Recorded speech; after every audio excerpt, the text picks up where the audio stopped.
as you're saying, I have no business experience. How dare I start a business? I think the biggest challenge that I found when I was working in schools or I've been working in other jobs is when I looked up to my manager or my manager's manager and looked at like where I could go with my career, it seemed unreachable. There seems to be some narrative in certain publications, media, social media, and certain circles around Gen Z not being resilient, not being ready for work, being lazy even, being entitled, or any of this sort of terminology. What do you see? Gaby Mendes. This is a young lady who's trained to be a teacher, and then just as she started her career as a newly qualified teacher, found herself faced with questions from the young people she was teaching that they just weren't equipped for. How does a young generation in their early 20s get the knowledge they need to build their businesses, to get on in life, to deal with mortgages? That's where her inspiration came from to start her own business. Yet without any formal qualifications, without any training, she's built a great, successful business supporting people of her generation to get on in life. Meet Gaby. I'm Richard Osborne, and this is Drive, the small business podcast from UKBF. Gaby, it's lovely to meet you. It's lovely to meet you too. Thank you so much for having me on your podcast. I love doing some of the sort of research, listening to some of previous podcasts you've been on, because I could feel I could resonate so much because I'm a couple of years older than you. My daughter turns 21 in a few weeks, and she's run her own business since she was just before she was 17, so just between 16 and 17. And sort of looking at sort of how you started your journey and what also you're representing and trying to help with Talk Twenties is I just kept thinking about my daughter and what she's going through in starting her business and being a young entrepreneur. It was fantastic. Oh, I'm really glad. Yeah, I think a lot of people kind of look to it and go, "Oh, I think Talk 20s can help this person," or "I think your story can help this person," because we've all been through it, right? Everyone goes through their 20s. Some of us choose to be entrepreneurs. Some of us choose to go into what I call the normal world of work. But yeah, we try and help as many people as we can across their 20s, because no one really talks about this really crazy part in your life where you're figuring out your purpose and where you fit in the world. So yeah, I'm really glad that it resonated for you. I love nothing more than when I go into a school, when I'm talking to some students about what do you want to be and talking about their career choices. And then some of them will turn around and say, I want to be a streamer, YouTuber. Mm-hmm. And there are many middle-aged or older generation people that will look at that and say, that's not a real job. And I love challenging that opinion, because they say, well, it's entertainment, isn't it? Entertainment generates money, it has sponsorship, it needs marketing, you then it generates income, it is a business. So using that example, your business, you wanted to, people can look at an event and say, okay, you have an event, you have sponsors, you charge tickets, whatever it might be, and it's money in, money out, it's a business. COVID hit, you had to pivot, and you launched your business as a podcast. They tell us about the business part of that. You launched a business, and you've mentioned in another interview that you started as a side hustle, which I love that sort of term that is used, but it is how so many people start their businesses. It is a side hustle as you're getting up and growing. So how was the business part of that in those first few months as it's in that phase? Yeah, so as you said, like Talk 20s was a side hustle for about 18 months. When I first started out, like it was not turning over much money. Like I had some small sponsors, I ran a few workshops, I launched some prints to go alongside it as I was just kind of growing the audience really. And then I came to a real kind of ahead with my full-time job in events and Talk 20s. I knew I was so passionate, and I knew that something was brilliant there that I could work with. But at the same time, events was making a comeback from COVID, and my career that I was working in required and demanded my attention like full time. Like it was either I was really struggling to split and divide my attention. So even I had like a Monday off work to work, you drop down to 4 days. I had a Monday off work, and even just that one day just was not enough. And I had to come to a point where I was like, do I believe in this business enough to leave my full-time job and give it a go? And I had saved up some savings for 6 months or so, and I phoned my parents and I was like, I'm going to give it a go, and if it all fails in 6 months, I will go and get another job and we will just go from there. And within 6 months, I was in some really deep discussions with potential investors who wanted to help me launch and grow it and all of those kind of things. And eventually I actually managed to figure out on my own. And yep, now we've got a team. So I've got two full-timers in my team now, and then about 10 freelancers that help work and grow the business. But a lot of people looked at it at first and was like, that's not a business, that's just a podcast. Like, how can you make money from that? And we're very, very, very judgmental, because they didn't really understand the concept or the power or the wider mission of what we were doing. And it wasn't just a podcast where we were just chatting about rubbish, and it was a whole mission. Our whole value was to try and create this platform and community where young people could feel like they weren't stupid for not knowing these things, and it's absolutely fine to want to learn these things later in life, but do it in a fun and entertaining kind of way. It didn't have to be boring. It didn't have to feel like going back to school. And I was just so tunnel vision on this mission that we've managed to kind of make it a success. So now our headline sponsors are Zopa Bank, and so we work with them through brand partnerships to raise their brand awareness throughout everything that we do, and we work with other brands. I do a lot of speaking events and speaking gigs as well, to grow the brand and the company. One of the best pieces of it's a YouTube video I watched, and I've saved it and referred to it very often, was a lecture by somebody called Alan Watts, who basically talks about what if money was no object, and find something you're passionate about, throw yourself into that, and you'll naturally do it really well and become really good at it. And the demand for it, that can be your lifestyle. That is your business that you build up. And as he was talking, and he was talking about the prints and bits that you did, it's about the branding and the marketing, which just listen to you talk. You spoke about it as you just do that. It's almost like you instinctively know how to build a brand and how to do the marketing to actually push that without having any, going to university and studying a marketing degree. It just came naturally to you. Oh, that's a nice observation. It feels like, I guess it does feel like that some kind of days. I wouldn't say that I'm an expert like in any of these kind of things, but often people do come to us and say, we love how you came up with this idea and what made you think of that? And I'd be like, it just felt like the right next natural step of what to do in order to kind of do this. So, I'm a huge observer of what other people are doing. And I think often we feel like we don't feel like we can be experts in something unless we've kind of been to university or we've got this knowledge to kind of back us up. But sometimes you just need to go with an idea, and taking in an educated and informed guess to go, okay, let's give this a go in terms of marketing or branding and stuff like that. And we'll use, I'm a big believer in data and analytics to inform strategy.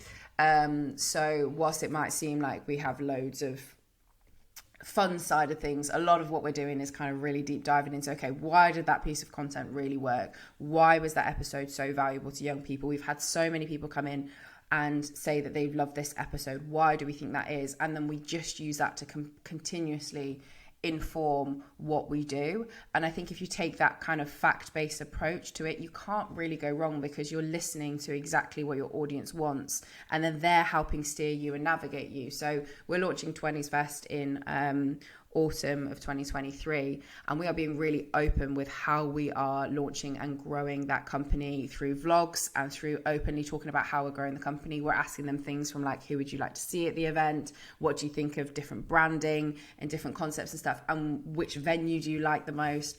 And we are asking our audience to help us grow and develop this event because they feel like they are part of it then. They feel like it's something that they've been involved in. Even if they've just left a comment to say, I like venue 2 more than I like venue 3.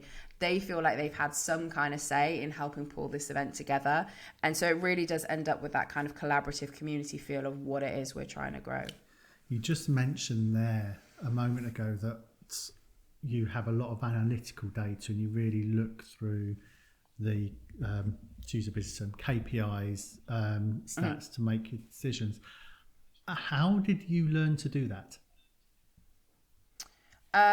Like I said, I'm quite like business minded and I'm quite an analytical person. I love to know why something has worked, and I think we've pulled it into the business a lot more since we've had sponsors and partners involved, where we have to report into them, we have to tell them our figures, we have to tell them our stats, and it would be really stupid to look at those stats and not take any information from that in terms of informing our content as we go forwards. So we've just taken a really kind of factual based approach. So we have all our data that we share with our sponsors and our partners. However, we also have our own databases where we are working out, okay, we reached this amount of people on social media this week. We've reached this amount of people with our episode this week. Why do we think that is? And it's about pulling in kind of the quantitative and the qualitative data because, you know, we can see the stats and the figures, but then we also have people messaging and commenting and writing into the podcast as well. And all of that is kind of valuable information. So it's really nice to be able to look back at that stuff and see how far we've come. So I could potentially tell you exactly how many followers we had across social media back in November of last year so that we can track that growth, because how do we know if we're doing well if we're not tracking this? So again, I guess it's one of those things that came kind of instinctually, but has been kind of vital in us, in our growth. You've just answered my next question, really, is it instinct, or is it have you, because as we've already covered, it's not like you've gone and studied a business and your parents haven't run a business, so you've not had sort of the business management guidance in your upbringing. So where do you gain the knowledge of doing, you know, the boring part of business, but is vitally important in measuring the success, making sure you're on the right track? You just it seems surreal, but it seems to come instinctively. Yeah, and I think conversations like this give me really big imposter syndrome because it makes me reflect on the fact that, like, you know, as you're saying, I have no business experience. How dare I start a business like this and trying my hardest to kind of do this? And I think what we're trying to do is kind of challenge the norm at Talk 20s, and that, you know, pushing past imposter syndrome is really important. Like, even if someone says, you haven't got your business experience, you haven't got parents to help and guide you, that doesn't mean that it's impossible to kind of realize your vision, especially if you're so passionate and you keep coming back to that why. So for me, I'm always coming back for, why does Talk 20s exist? We've found a gap in the market. We will find a way to help young people as much as we possibly can. And I think with that, you can't really go wrong. Like, it does all come instinctually, but that's because we keep coming back to that why. Why are we helping young people? Now, as UK Business Forums, we did a research piece, which was harder to do than we thought it would be because the data's not open and easy to access. And we even found some of the information we were asking HMRC for, they just didn't have. So we had to pull together. But ultimately, at the end of it, we found that about 10,000 16 or 17-year-olds start their own business every year, which is quite a large number. And those 16 or 17-year-olds have had zero business education, literally zero. They've learned how to do a bit of algebra or read a map in geography class or whatever it might be. The typical like secondary school education, stop. And they've not gone on to college or university. They've gone out and started their own business. Now, I mentioned earlier, so my daughter's run her own business since she was 16. She's got home experience to help her with that. You started a business in your early 20s, and haven't gone to university or to learn how to do business. I see this, but we can't get away from, there seems to be some narrative in certain publications, media, social media, and certain circles around Gen Z not being resilient, not being ready for work, being lazy even, or being entitled, or any of this sort of terminology. Now your whole setup, your business, Talk Twenties, is about supporting people of this age with some of the things, life skills and lessons, and learn that they don't learn along their younger years. What do you see, and what do you think about that? I think we're a generation that frequently gets called stupid things like snowflakes and not resilient, all these kind of things, and I think it's absolute rubbish. I think we're just seeing the world in a completely different way to previous generations, and I think it massively stems from young people wanting to feel fulfilled and passionate about the companies that they work for. So they probably aren't as excited about just the day-to-day getting up, going to work for money and all this kind of job stuff. They want to feel like, well, most part, the ones that I'm seeing, they want to feel like they are adding value, like they are making a difference, whether that's nursing and helping someone get better, to teaching, to helping someone in that degree, to launching their own business, to solve a problem that they see. There are young people who are really trying to focus in on the passion side of things. There's no denying that a lot of people will say, well, I've got someone working in my organization and they're Gen Z and they're lazy and they just want to work from home and they will only do things inside their job description. And I think young people are just getting better with boundaries as well. I think that's another thing that we're kind of seeing come up and through, is that, you know, there is this massive talk of like 4-day working weeks and kind of how we're helping young people, how we're helping everyone with their workplace well-being, and all those conversations are coming in. How can you not expect a generation to come up who are really expecting a lot from their employer, because they expect to give a lot to their employer? So they're trying to say, well, look, I'm giving you all my time and energy, my 35 or 38, 40 hours a week. I want to feel like I am either helping or can feel good about this and can move forward with that. And I think there's a lot more young people that are pushing for that at this moment in time. With any generation, you're going to get people who are lazy, who don't care. That's just normal. That's happened for generations and generations. But I don't think we're any different. I just think we're a little bit more passion and fulfillment led, which kind of gets us into this situation where people think that like, oh, they don't care or they don't do this, because it's usually as a result of coming back to like them not feeling either included, involved, supported, or passionate about what it is that they're working for. But what is it that you see, Richard? I've got two polar sort of thoughts on this. So the first part, and then I'll move on to like another question I've got, just to sort of play devil's advocate on a statement I've heard you say on another podcast. So the first part is I've got some Gen Z, as I look slightly to my left. So if you're, as an employer, if you're looking for somebody to bring up through your organisation, in my opinion, you're looking for exceptional people, and these people will demonstrate that they go that extra mile. And then you reward them appropriately. Now, making sure that everybody has all the tools they need to do the job they got. They've got all the right level of training and support around them. And you're not, I don't expect people to be contactable at weekends and on holiday or in the evenings. You have your home life. That sort of thing, to me, just is natural. But when sort of picking up on your comment about I'm giving my all for my 35 hours, and then you said sort of a moment or two before there about a younger generation are becoming more aware of setting the boundaries. Now, if somebody comes in, if they're hired to do a job and they come in for 35 hours and do that job, that is fantastic, and you are in the perfect position for that job. But if you want to do that job, the next tier up, then as an employer, in my opinion, I'm looking for somebody that can demonstrate they can do that job. So by doing that, go a little bit beyond this job to show me that you can do those bits, and then I will support you in doing that. And I've got like some of my management team. One of them's been with me since he left university, and another one, she's been with me since she left secondary school. Now they both run departments within the whole business that I've trained and developed and brought them up, as two examples. In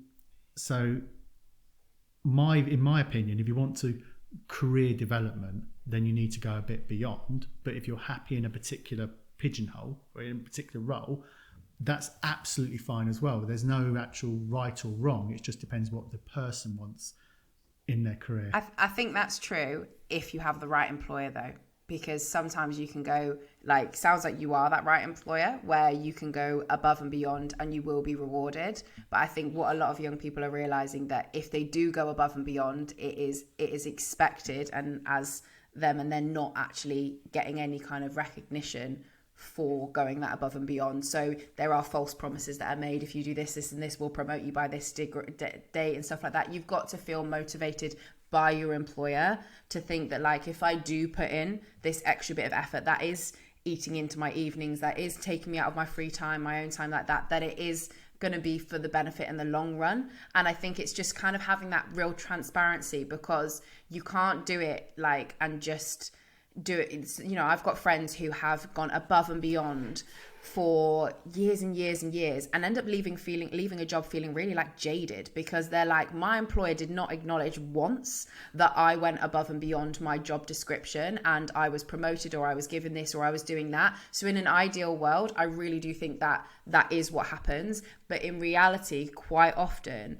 there are people who are stepping above and beyond and it just doesn't come recognized. So they end up leaving for another company that is going to value them, that is going to give them that fulfillment, that is going to appreciate them for the extra hours that they are putting in. So I think I kind of agree with you, and then I kind of think like there's also two sides to that as well. Whereas if you're going above and beyond because you want to progress and your progression isn't really helped or supported by your employer, then you are just gonna leave, and then that employer might think, oh, they were a snowflake, they weren't very resilient, or they can say all of those kind of things, but actually it's a two-way street. I think because we're drifting onto what I think is another question I've got, because I agree with you when it comes to employers. There are good employers and there are bad employers, and age of employers is irrelevant. It's just the character. I'm a firm believer that the culture of a business reflects the culture of its leadership. And if right from the top, so you have to, the very top leadership has to instill the culture, and that will flow down throughout the organisation. And if it's toxic or unsupportive at the top, it'll be toxic and unsupportive at the bottom. One of the things you've mentioned in the past is that a younger generation are more willing to chop and change and job hop, to use an expression. And that might link into what we've just been speaking about, but I wanted to chat about that for a part, to play devil's advocate. As a good employer, if you're going to invest in somebody, that investment comes in a time and monetary cost.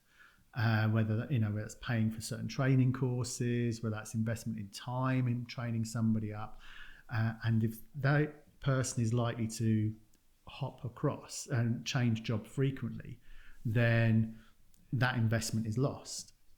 So it's like a bartering that's going on, isn't it? It's like it is, and I completely get what you're saying. You're kind of saying, well, an employer is going to hold off from investing in and giving training and offering and promoting that young individual because they're scared that they might leave. And at the same time, that young person is like, well, there's no promises of me kind of, if I put in this amount of hours, that I'm going to get training opportunities, that I'm going to progress and grow. So each one is kind of like fighting against each other to kind of, do that. And I think, in my opinion, you have to just have good faith in that person, that that everything you are putting into that person is creating who they are. I'm an employer, so I kind of have that belief. I have, young people that work across my business, and I believe that we should give them as much time and energy and learning as we possibly can. I keep saying to Georgia and my team, when she's training up the team that work in her social team, her freelancers and stuff like that, she's kind of scared to like pass on her skills and her knowledge of what she does in the business. And I said, but if you don't do that, you're never going to be able to progress and grow up through this company, because you'll still be doing the day-to-day. Like, we really have to pass on this knowledge. We really have to ensure that that people are going to learn and grow from this. And if they come and go, they will come and go. But I think the other thing about it is that employers should look, and if you're thinking about it from an employer perspective, the way I look at it is like, if an employee is there for you at the right time and they're the right fit, that's really great. But there might become a point where they don't feel like they're a right fit for your company anymore, and they're better off somewhere else. And that probably means that if they had stayed at your company, they wouldn't be producing or growing in the same kind of way, because they don't feel like they're a part of it, or it's not aligned with their values anymore. So I don't think we should villainize job hopping, as we're calling it, as much as we should, because I think it's just a realigning of values, and people will come and go and help shape your business at all different times. I think this is a difficult one, because it's a bit like a chicken and egg scenario, isn't it? Like, you don't want to invest because you're scared they're going to leave, and then they don't want to invest because they're scared that they won't get the opportunity out of it. So it's a tricky one, really tricky one. That's a really good explanation, and I like that. And I also am a firm believer in that people will move through the business and move on to other roles. So I'm really fortunate that there are some, fortunate and then also a bit of a double-edged sword. Most people who have worked for me have gone on to start their own businesses. And we've ended up working with these organisations, their own businesses, that we've ended up outsourcing work to them, or working with them, or supporting their business growing. So a bit of a double-edged sword, but it is. I have a really good relationship with everybody who, over the last years, has worked with me and moved on. Apart from two, I have had to sack a couple of people, but very rare, very rare. You've mentioned you've got a couple of staff now. So you, on your shoulders, you have two people's livelihoods that you're responsible for. That's a massive burden to have. Not trying to don't remind me. but it is, and it's something that's often overlooked by people who have never run their own businesses. When you take on staff, you take on the responsibility that these people depend on you. How did it feel taking that first step and taking on that first person and that overhead of employing somebody? I would say it's like a whole new level of adult life unlocked. That's how I would describe it. It is a whole new level. And I think I was really fortunate that my first employee is a young person called Georgia. And I've really been able to kind of shape and help her set up her life, adult life and success, really. And she really has become such an integrated part of Talk 20. So she is going through the exact process that all of our listeners are going through. So it's got to the point where she has moved out from her home. She's rented her first flat for the first time. She's managing her finances, trying to pay off her student overdraft. And she is experiencing everything that we're talking about in the business. So it feels very natural that she is going through all of these kind of things, and then we talk about it all the time on the podcast. So we have a very open dialogue, and I think that's how I kind of want to continue as an employer kind of going forwards. I know I'm always going to be a little bit, as we grow and get bigger and stuff, I'm always going to be a little bit removed and someone's manager's manager and whatever. But I think the fact that the position that we are in, where we work with, other young people, we kind of get it. We kind of get that situation. So for me, like, I've just been honest and open and transparent about as many things as I possibly can. And yeah, it's been a bit of a nerve-wracking one, but at the same time, like, a privilege to be in this position, because not many business owners will get to the point where they can start employing other people. And yeah, I feel very lucky and fortunate that is the case for us, and hopefully will continue to be the case.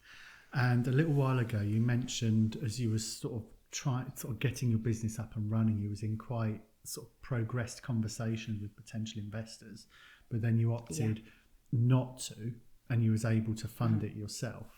A previous guest I've had on here did go through the journey of bringing in investors, and then his advice that he gave during the podcast was, if you can do it yourself without investors, then do it yourself. Don't bring in investors, because it brings in a whole new change of dynamic for your business. Did you go through that same sort of decision tree or process? And why did you start talking to investors? Why did you not end up going with investment? And what was the journey or challenges you faced funding it yourself?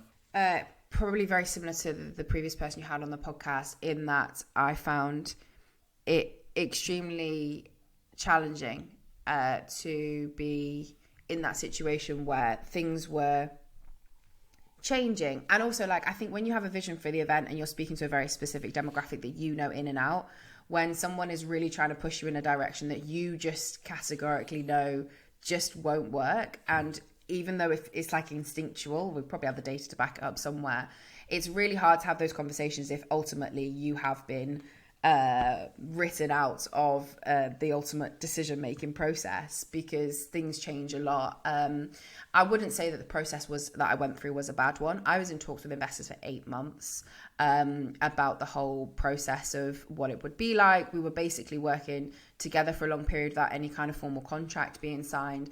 But ultimately, in the end, I felt like the deal that was on offer was not fair for what I had built on my side, and again was kind of being overlooked in a lot of different things. So I decided to kind of take a step back and say, look, I think it's possible to do solo, and took that plunge, and then took on my first employee. So I really did dive in at the deep end, and I'm really grateful for the potential investors that I spoke with. It just wasn't aligned. We just didn't have the same vision in the end. And like I said, the deal that was on the table wasn't a fair reflection of what I had built at that moment in time. So I kind of had no choice but to kind of pull out. But yeah, like I would say that I'm glad I went through the process, but it's made me really wary of taking on future investors. And I'm very particular. Like I wouldn't say I get approached a lot, but I get asked to do quite a lot of like pitches, and the common norm is like, if you're trying to grow a company, you should be looking for investment, and that's the only narrative that I kind of get thrown at as an entrepreneur. And I don't believe it's the only or the right way. I wouldn't ever say no to investment. They would have to be the right and the most perfect fit, and I didn't feel like those previous investors were the right or perfect fits at all in the end. At first I really did, otherwise I obviously wouldn't have spoken to them for 8 months, but towards the end I just felt like it didn't feel right anymore. So yeah, it was a scary plunge to take, but definitely the right one. And we're still in touch, and we still support each other's businesses, and there's no bad blood. That's really good to hear, and it sounds like you came to the right decision in that, because when I'm giving advice to people looking for investment, it all very much is why do you need the investment, and what are you prepared to give up for it? Because generally speaking, there are exceptions, edge cases, but generally speaking, an investor is only putting money in to make more money further down the line to take it back. It's a business transaction, and they will have their own ideas, and that involves giving up an element of control of the business and the direction of the business, and it becomes then very much a compromise. And is that what the business founder wants or not? It's a very personal case. It sounds like he came, to what many would say is the right decision process, unless you have a very specific objective. Like, I want investment because I want to take this product, take it to there within 3 years, and then sell and be done. That's very transactional, very easy. So you funded it all yourself, took on your first member of staff. So how are things now? Well, it's a very exciting time that we're in because we're literally in the phase of launching 20s Fest. So we're basically launching a new product, which is really exciting. It's quite an innovative event. It's not really been done before, what we're launching. So we really do feel like we're treading new territory every single day. But ultimately, I love what we're doing and I love what we're building. And yeah, it's growing. It's growing really quickly, which is fab. And hopefully towards the end of the year, we'll be in a position to take on more team members and grow the business post 20s Fest in October. So yeah. So what if you imagine, say, 2025 and think of your business, what do you see? I think for me, I would love to see a business that, so ultimately what we're trying to do is build a community that is both in person and digitalized and helps people with a really specific point or element of life. And I think that what we're learning from all the data analytics and all of this kind of stuff is like really, really valuable. But I think it's something that you can probably pick up and move that knowledge into a different community that's having challenges with a different area of life, be it a different decade, a different generation, be it a specific demographic, a specific, maybe business experts and stuff like that. So I think ultimately, maybe not by 2025, but ultimately our goal would be to create a kind of overarching media company that sits on top of Talk 20s and 20s Fest that kind of helps promote community first led digital platforms and in-person events. That is our whole goal and mission. So I think for 2024, so 2023, 2025, it is to continue with this momentum of growing. So by 2025, we should have had 3 rounds of 20s Fest.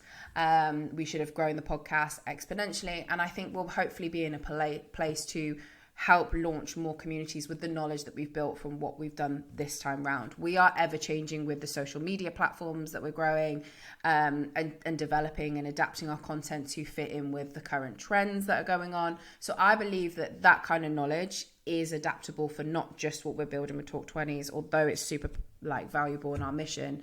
I think there might be ways that we can bring in new partners, new profiles and media personalities to continue to create more of these like-minded communities. So yes, it's the other thing I should probably also say is that we're from the north. So we have our my accent doesn't sound like that, but I've lived in Liverpool, near Liverpool, for 7 years now, and we strongly believe that a business like this can and should exist outside of London. We have many guests that come into the studio to record the Talk 20s podcast that travel from all over the UK, and they always come to Liverpool and they absolutely love it. They want to move here. They think it's great. And we strongly believe that what we're building is possible in the north, just as much as it would be in London. You don't just have to be in London to be creative. There's so much more going on across the country. So yeah, we'd like to build a kind of big media and events company based in the northwest that helps with many challenges. The first being helping young people navigate their first steps into adult life. I think with all the damage that it did, the positive that COVID, the pandemic, did do is it really accelerated remote working, making the world a smaller place and decentralizing so much business from London and making it more accessible to the rest of the country, which you mentioned you're seeing with yourself there. I've been to Liverpool, so I can relate to what you're referring to there and sort of the city itself and just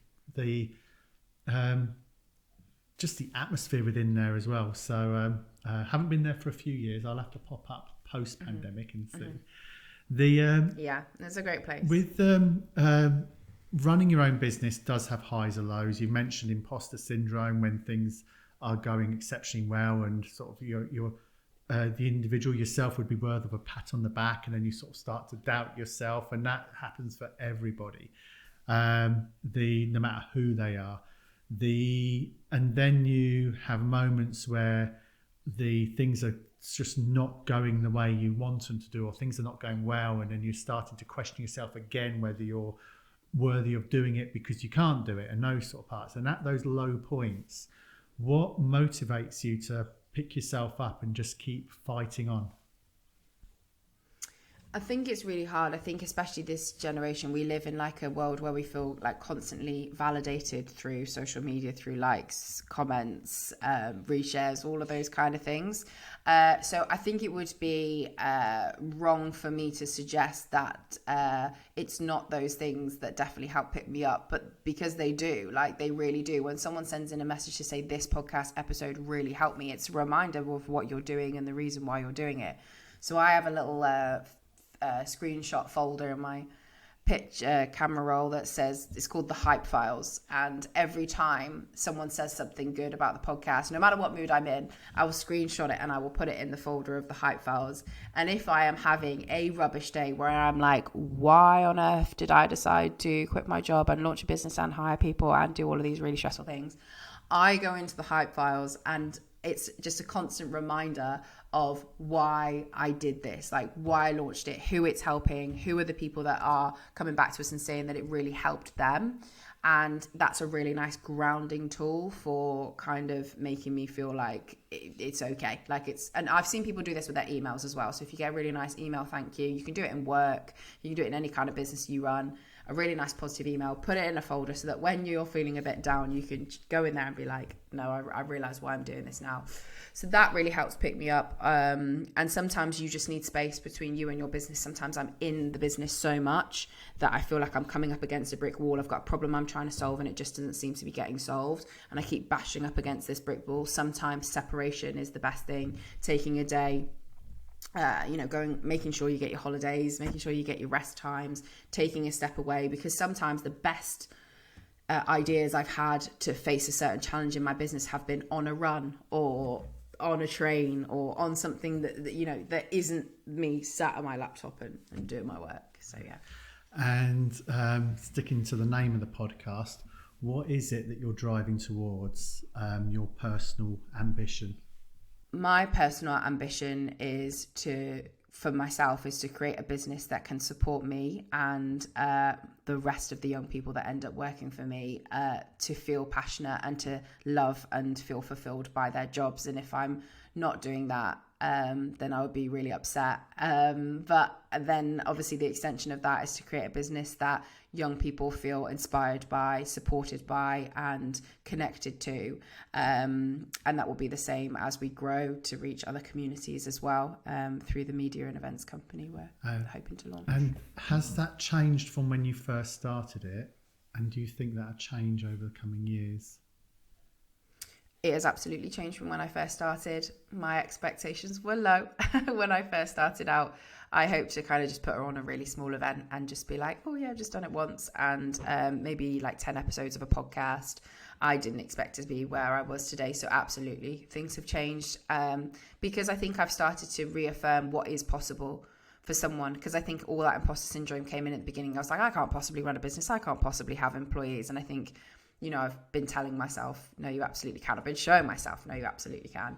And I think, the future will look very different as we start to bring in new, different, directors to the business and people within the company. They will help shape it and move it forwards in the direction that it needs to go. We are also a business that pivots with the times. So when COVID came, we pivoted. When things have changed with different social media platforms, TikTok, taking the world by storm, we pivoted. So I couldn't possibly tell you what the future of this business looks like because in some kind of ways, because we will pivot to move with the times and what is on trend and what works for young people at that moment in time and the best ways of communicating with them at that moment in time. So ultimately, yes, it will change.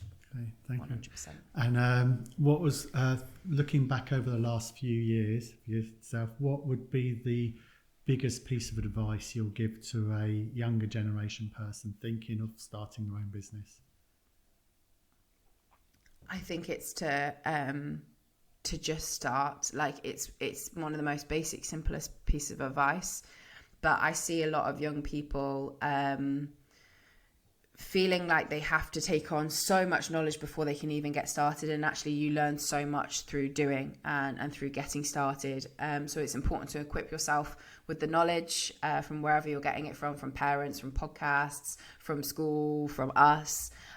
But then I think it's really important to take action in the direction that you are heading to go. So whatever it is you're hoping to do with your business, get started.